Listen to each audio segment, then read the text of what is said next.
how do we answer that?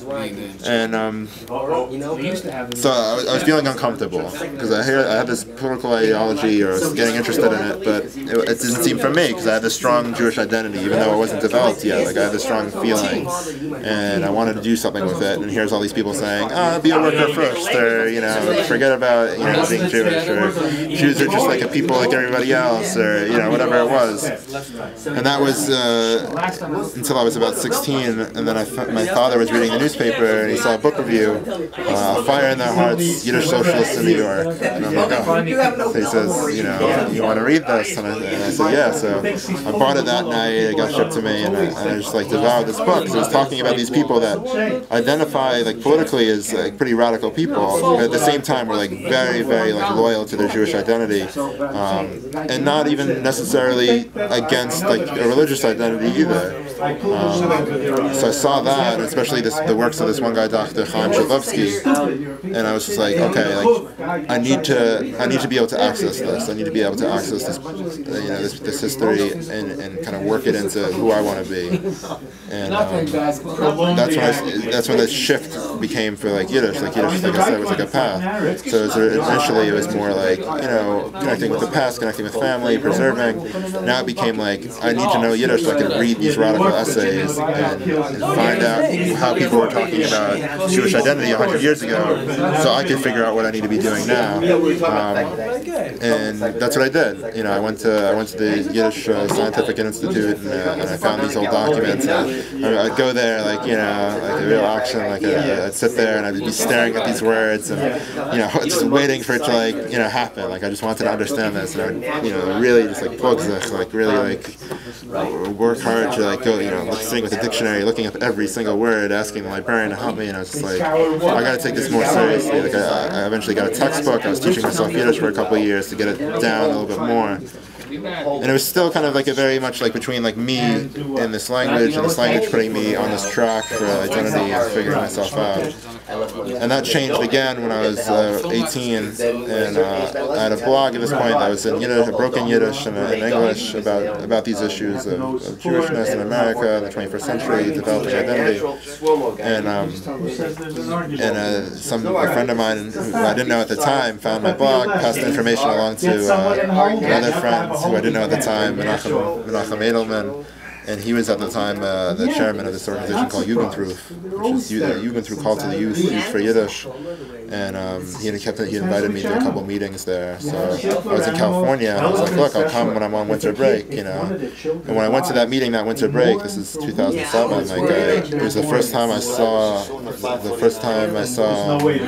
other people my age and younger speaking Yiddish. They were speaking Yiddish at this meeting. The entire organization was run by Yiddish teenagers and people in their early 20s.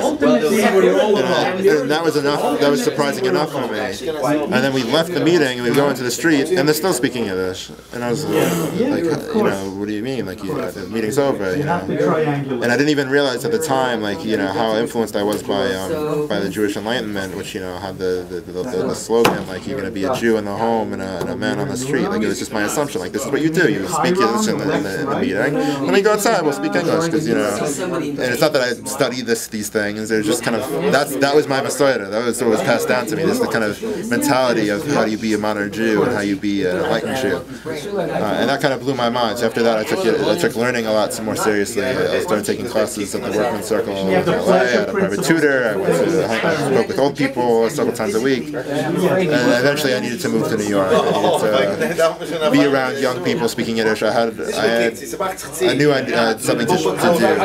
Yiddish was fading in LA. The older generation didn't get it passed down to their kids, and where was it alive in the world? It's alive in Mea Shorem and Yerushalayim, and it's alive in New York. So I came back to New York. I transferred schools, and here I've been. I started going to Chulent. That was when I first really got introduced to Hasidim, and my goal at Chulent. I remember the first time I went to Isaac. I didn't speak one word of English to Isaac because I was just like, this is what I'm here for. Like I need to speak better. I need to be able to access this community. And from there, I made more and more connections. You know, that's when the idea for me, like the idea of Yiddish Farm really evolved at Chulent. I remember I made a speech there. I did a lecture there like 2 years ago. That was kind of like the first like Yiddish farm lecture, like, you know, talking to people about this idea of like getting Jews on a farm, speaking Yiddish, like developing culture, and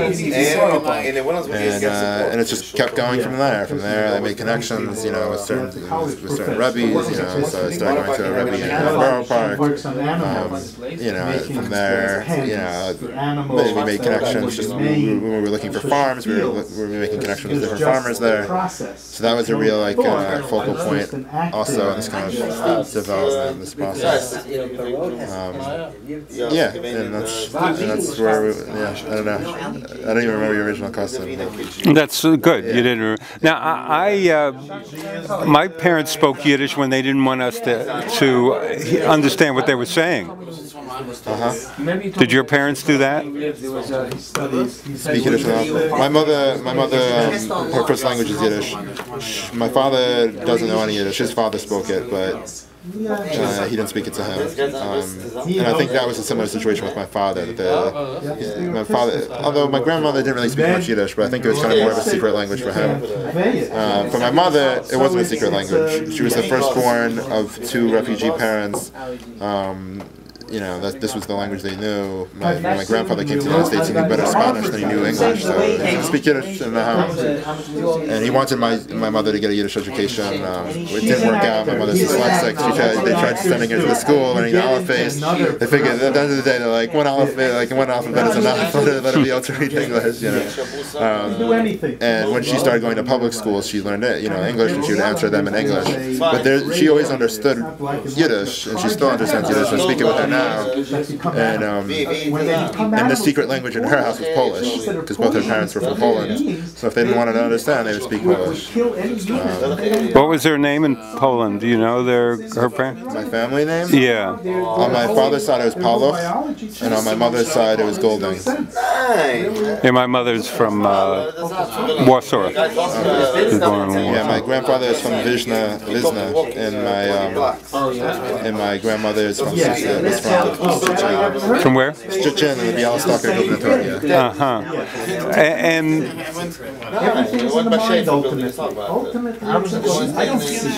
you see yourself changing in the future, or where do you see yourself going? Yeah, I see myself. I'm always changing. Like there's one prayer that you say that has to do with just how God like kind of renews and reworks the world in every minute, every second, and every moment. Like, and I really believe that. Like I really believe like the world is, you know, we don't stay the same. Things are constantly changing. And if I thought about like how I lived my life in high school versus how I live it now, and what I believe, and how things have just evolved and moved, things are changing. Things are constantly changing. The Yiddish Farm idea is going to be constantly evolving. Like there's only so much input I'm going to be able to have into it once people start coming. I remember I was in the Jike Stiebel in Borough Park, trying to recruit some people for the farm a couple months ago. And people were asking, you know, like, what is this going to be? Like, is it going to be for people like me? They were like nervous if they wanted to go there. And I said, it's up to you. Like, if you show up, it's going to have your influence. If you don't show up, then it's not going to have your influence. You know, and I really see that. So that's, you know, just the different people bringing different things are going to keep this project moving and keep my relation to it also moving. Like right now, my goal is to become the field manager on the farm, you know, and that's my focus. And I'm also coordinating the summer program, you know. So that's where I'm at now. But who knows what my position in that community is going to be 5 years from now? Like it will be what it needs to be. Well, I'm hoping to come up to your farm soon, and we can continue this conversation. Yeah, for sure. Right. And your name? Yisorel Yiddish. How do you? My name is Yisorel Yiddish, and my family name is Bas. And an email to reach you at? Yisorel at yiddishfarm.org. So it's YISROEL at yiddishfarm.org. And it's okay if we use this in a documentary or anything? Yeah. Okay, great, thanks. We'll continue this. I'm just... good. That was good.